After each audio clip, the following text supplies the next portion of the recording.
Hello, Chain Gang. Welcome back to the Four Chains and the Season 2 premiere of Top 5 Friday. I missed you guys so much. Did you miss me?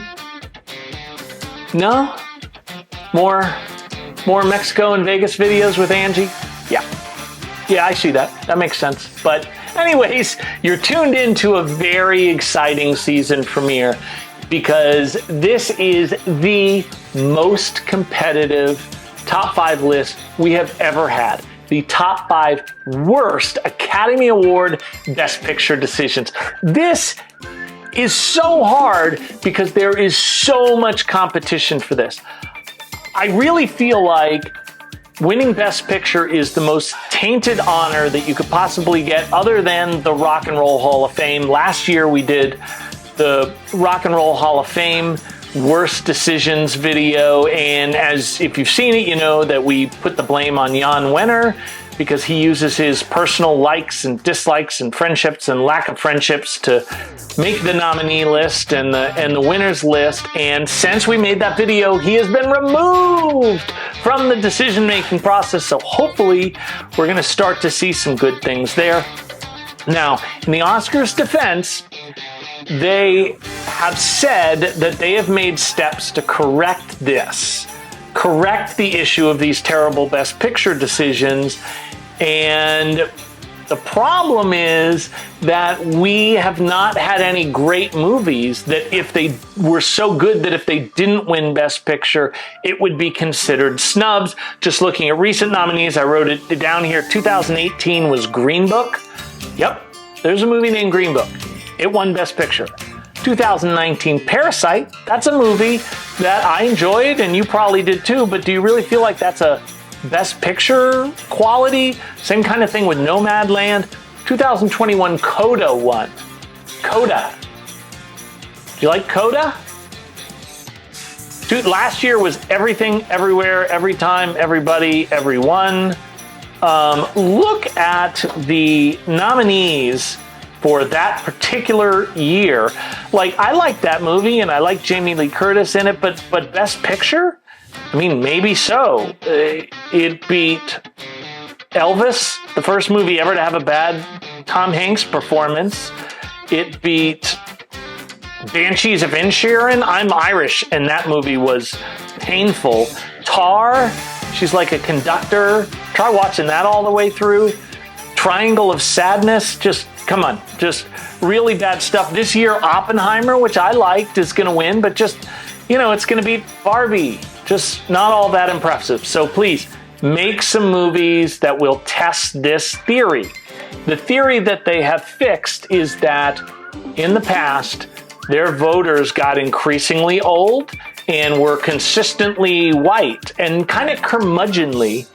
And they made a lot of decisions like, oh, a comedy can't win Best Picture, or an action movie can't win, or, oh, that sold too many tickets, or whatever.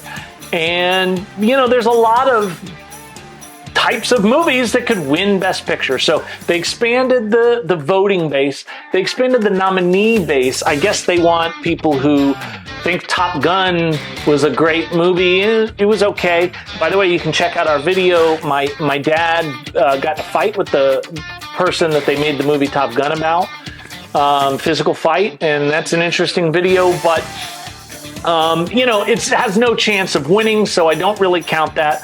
Hopefully the expanded voter base will make a difference. The big decision that really caused a lot of outrage and caused the Oscars to move is that Dances with Wolves beat Goodfellas. That is by far the most spoken about outrageous Academy Award decision. I liked Dances with Wolves. I thought it was really good when he says, "Dances with Wolves, you're my friend. Dances with Wolves, you'll always be my friend." I mean, you know, I might got a little misty-eyed in that. You know, I thought it was a real good, sweeping epic, but, you know, Goodfellas. Goodfellas was also released that year, so it is crazy. It is just scary how that could happen, and you know what's even scarier? That's not in the top 5. Before you get outraged, just listen. Wait till you see the list. There are tons of outrageous picks that I left out of this. Now, there's 2 reasons why that it did not make the list. First of all, Dances with Wolves would have caused no outrage if it would have won Best Picture probably every year since 2008. I don't think anybody would be upset with Dances with Wolves beating all of those movies. That's the number one reason, that even though Goodfellas should have won, Dances with Wolves is still legitimately really, really good movie. But the main reason is this incident that happened in 1979 that has been erased from the annals of history. And I'm even afraid YouTube is going to ban this video because I'm telling this story. Unless you were really tied into the movie industry in 1979, you don't even know the story. I'm just going to go ahead and tell it because it needs to be told. Now,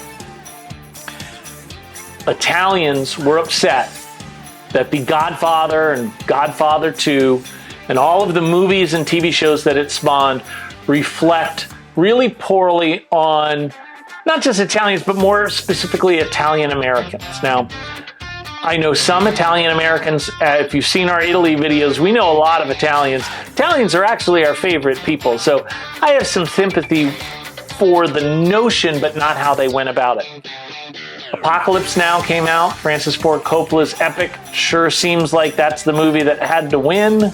So during an Academy screening with almost every voter there, these, I don't want to say mafia because they say there is no mafia and I don't want to get on their bad list, but a group of concerned Italians released this gas, this silent gas that affects the decision-making part of your brain. Now they thought, we can get away with this, and largely they have.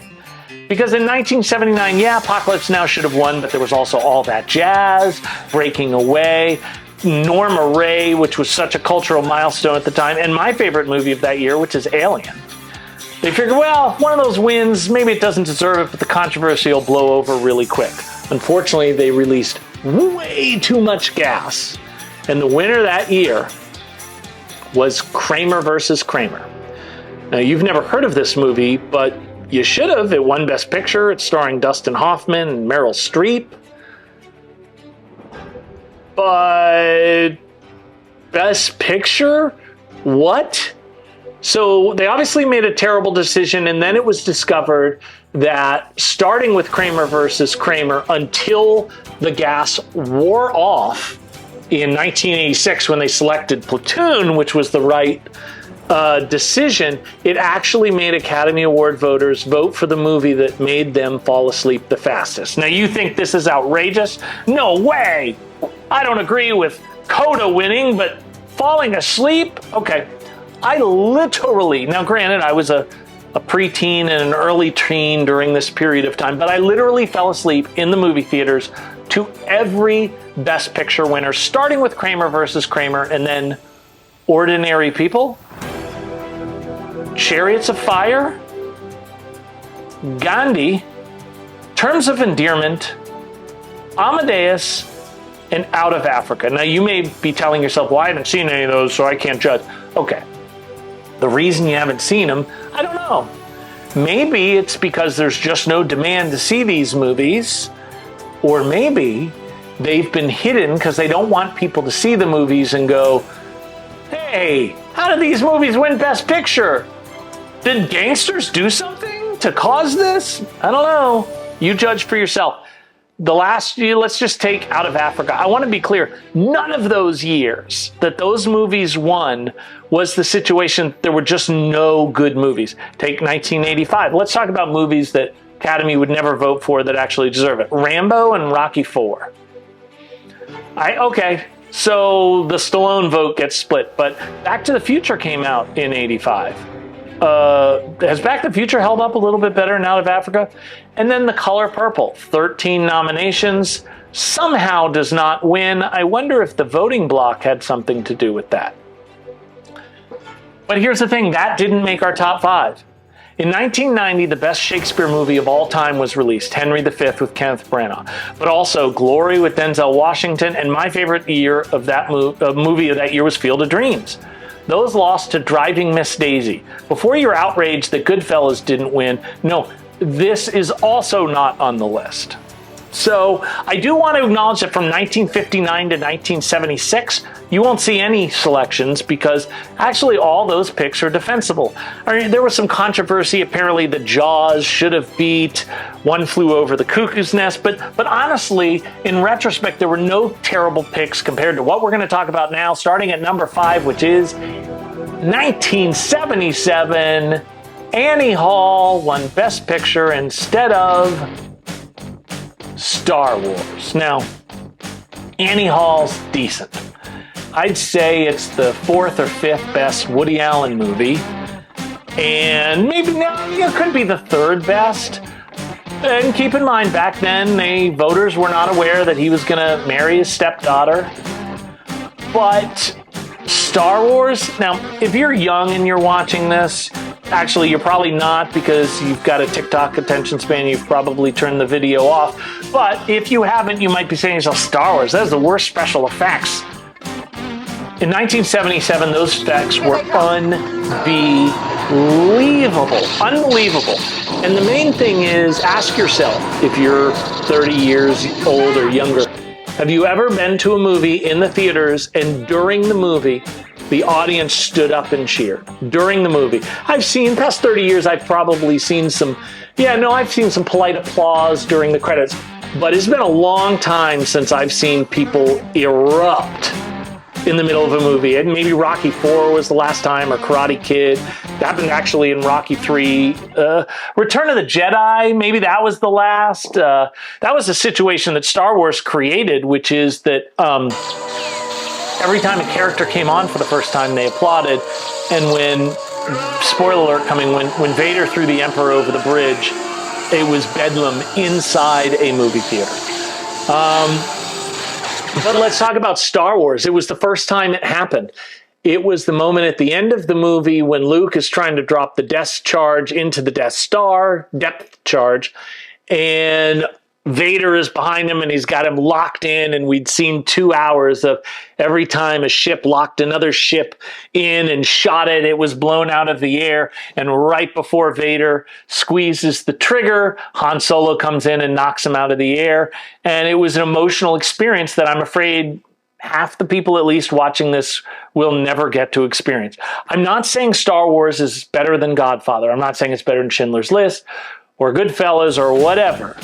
I'm saying it's the most influential movie ever made. It is the only movie that you can say with definitive authority, the movie industry was one way, and then this movie was released, and after that, the movie industry was a completely different way. Now, you may say for the worse, but it was completely different, and it has certainly never changed. If you Marvel movies, the Matrix series, Lord of the Rings, the Star Trek series, whatever, all of those are a result of Star Wars.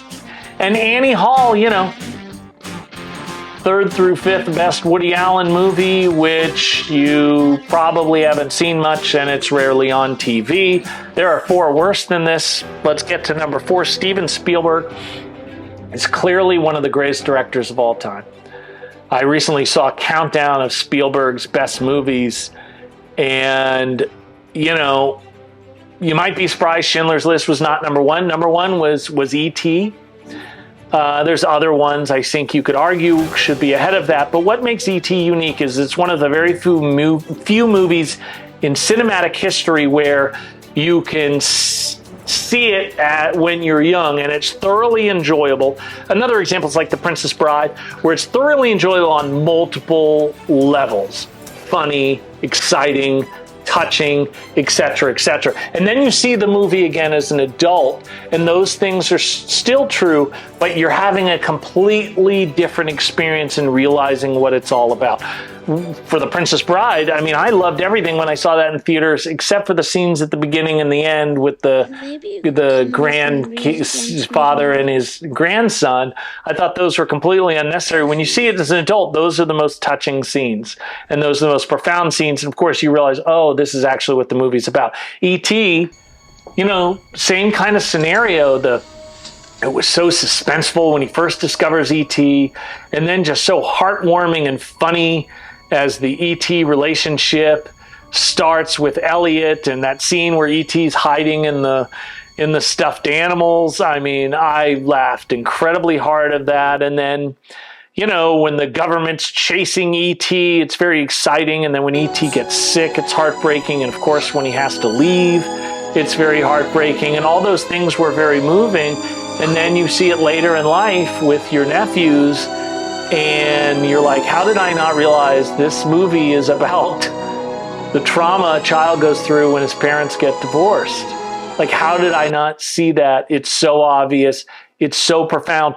And I was moved also, but in a very different way. 1982 had a lot of great movies. As we talked about, Rocky III still holds up when Clubber Lang is crushing him and you just see no hope for Rocky winning, and then he just starts in with the "you ain't so bad, you ain't so bad," and then the music hits. Oh my God, it was amazing. The Verdict. A lot of movies that should have won, wouldn't have in some cases because they're comedies or action movies, but should have won since 2008. The Verdict, An Officer and a Gentleman, Sophie's Choice, maybe Meryl Streep's best performance, 48 Hours, that just shot Eddie Murphy in the stratosphere. Fast Times at Ridgemont High, still something everybody loves. Diner. I actually was in a Pepsi commercial that was based on the movie Diner. That's it, we won the bet. I think he's eaten the entire menu. I think he's done it. Hold on. Okay, you had the chicken, right? It's right there. You had the chili cheeseburger, right? Pepsi? What about this other Coke? He doesn't drink any other Coke. The bet's off. Tony, we said the bet was everything on the entire menu. Stanley, you're not gonna really make him drink that, are you? All right, it's on the house. Get out of here. You guys kill me, man. You kill me. Poltergeist, boy, that scared me. And then Blade Runner, which seems to get more respect and more reverence as the E.T. as the years go on. But E.T. didn't lose to Blade Runner. It lost to Gandhi. Have you seen Gandhi? If you haven't, it's a movie about a guy who was a great man and preached a great thing, which was peace.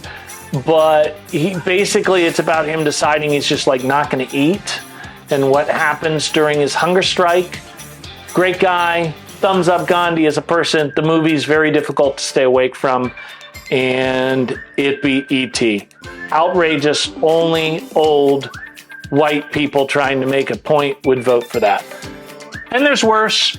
Number 3, 1941.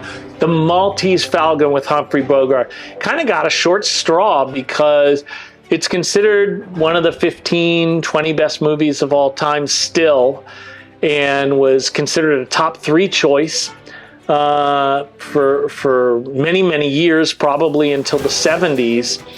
But it would have won Best Picture if it wasn't released in 1941 every other year that they had the Academy Awards, except for 1939 when Casablanca won, which is another Humphrey Bogart classic. But in 1941, Citizen Kane was released, which is widely considered the greatest movie of all time. I'm not saying that. Top 5 movies of all time is another list. If you want to see that, put it in the requests. For those new to Top 5 Friday, all of our lists are requests from people that they make them in the comments. But Citizen Kane was number 1 on the first American Film Institute list of the greatest movies of all time that was released in 1998. They re-released it in 2007. Citizen Kane was also number 1. Roger Ebert, who's the most famous film critic of all time, he felt that the Sight and Sound poll of film critics is the biggest honor a movie can have because it only comes out every 10 years. Now, granted, he's biased because it's film critics, but it won in 1962, it won in 1972, 1982. After that three-peat, there was some backlash. So in 1992, they did that poll, but they also did another poll where they polled the 101 greatest living directors. And Citizen Kane won both the film critics and the directors poll. It won the next year in 2002. You get it. Here's the thing. If it would have lost to Maltese Falcon, that would be bad, but it wouldn't have made this list. It lost to How Green Was My Valley. Honesty check here. I want to know in the comments. Do you think How Green Was My Valley is great enough to deserve Best Picture, even by the standards of the day? I'm actually going to ask you 3 questions. Do you think it was a great movie, deserved to win Best Picture, number 1? Number 2, have you ever seen How Green Was My Valley? And number 3, have you ever even heard of How Green Was My Valley until you watch this video. I expect most of you will say no, no, no, but if that's not the case, just go ahead and let me know in the comments and I will stand corrected. Okay, the top two, these are doozies. 1980, another great movie for year for movies. There's a couple of them I've seen 5 times that didn't win Best Picture. Airplane, and of course they're never going to vote a comedy in. Maybe I should do a list of the top 5 comedy movies of all time that didn't win Best Picture. Step Brothers is going to be number 1, spoiler alert. Well, maybe not, I don't know what won that year. But also Empire Strikes Back came out. People think that's the greatest Star Wars movie of all time, and it did not win. But I am okay with neither of these winning theoretically because in 1980, Raging Bull was released. Very similar story here historically. I mentioned Roger Ebert. He's famous because him and Gene Siskel, who were both Chicago movie critics, I believe, as their background, they started a show called, I think it was At the Movies with Siskel and Ebert. And they would talk about the new releases, and they were very different people, very different views on things, and they would argue. And their arguing was very entertaining because they were both very emotional, and that's, I would think, why tens of millions of people turned into it in syndication every single week. But here's the thing. Their selling point was disagreement, but there were 2 things they very much agreed on. In 1980, they both agreed that Raging Bull was the best movie. And at the end of the 1980s, they both agreed that Raging Bull was the best movie of the decade. I think that's a high honor, and I probably wouldn't put it in my list of best movies of the 80s, but I understand it. It's certainly a work of art. It's an absolute classic. Robert De Niro as Jake LaMotta, that's arguably the greatest acting performance of all time. It didn't win Best Picture. The winner was Ordinary People. Ordinary People did well at the time. There's really good acting. It's not a terrible movie, but it just doesn't hold up. There's a story about how the studio did not even get to ship all of the VHS copies that it made of the movie because they just weren't renting or selling, and a lot of them had to be destroyed. So if you have a VHS copy of Ordinary People, it might be a collector's item. Spoiler alert, you probably don't. So what would be worse than the best movie of the decade getting beat by a movie that didn't even sell its first run of VHS copies? Well, it was the following year. 1980, 1981 was not a good twofer for them. Raiders of the Lost Ark should have won. It is arguably the greatest action movie of all time. I understand you don't want to give action movies Best Picture, but come on, man. It is the most exciting. You might think Terminator 2 was a better action movie or something like that, but Raiders of the Lost Ark, from that opening scene where he's in the cave to that closing scene where they open the Ark, is the most non-stop, continually exciting action movie of all time. Plus, you're into the romance, you're into the humor, snakes and all that kind of stuff. It's just an absolute great movie. It produced countless sequels, and the first 2 or 3 of those sequels were actually good. It made Harrison Ford the biggest movie star of all time. And the reason why it's number 1 on this list is not because it's the best movie to not win Best Picture. It's not. It's because it lost in 1981 to a movie that is actually terrible. And that movie is Chariots of Fire. One of those movies I fell asleep during. This movie, I didn't just fall asleep, I was asleep for an entire hour. It's a movie that sounds good at first. It's about 2 rival runners headed for this big showdown. One of them's Christian, one of them's Jewish. Oh my goodness, what's gonna happen? There is one good scene in it where they're running on the beach and they play the theme to Chariots of Fire by Vangelis, and it's very picturesque. And then it just starts this unbelievably tedious build-up to this big showdown. And during that build-up, I fell asleep. When I woke up, as people were filing out, my mom woke me up. I asked her the only relevant question, which is who won the race, and she told me, well, the thing is they never wound up racing each other. That got me so upset. And even though I hated the movie, when it came out on VHS, I actually wound up watching it again. And no, my opinion did not change. It's a terrible movie.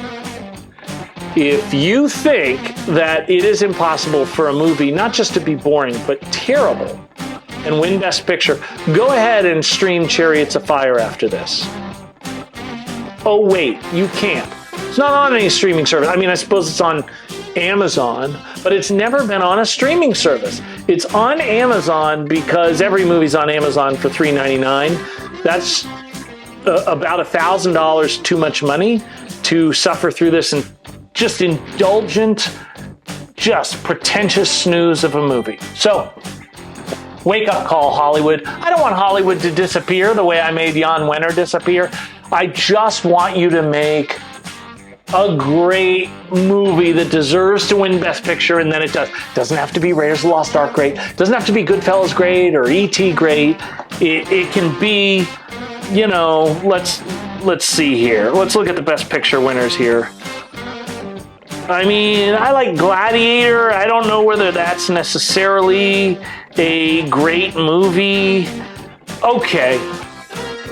All right, American Beauty. How about American Beauty? Make a movie as good as American Beauty to please test this theory. And, oh God, some of these went... Dude, Pulp Fiction lost to Forrest Gump. I like Forrest Gump, but Pulp Fiction. You know what? The reason why I delayed making this list, even though it was requested last season, is just I knew it would raise my blood pressure, and that's happening again. So you guys research it. If there's some movies that I missed, then I'm sorry. Put it in the comments, but it has to be a huge disparity between the movie that won, which shouldn't have won, and how great the next movie is. Leave that in the comments. Let me know what other top 5 lists. Next week, we are doing the top 5 funniest videos of all time. Hopefully you'll enjoy that, and we will see you next time on The 4 Chains.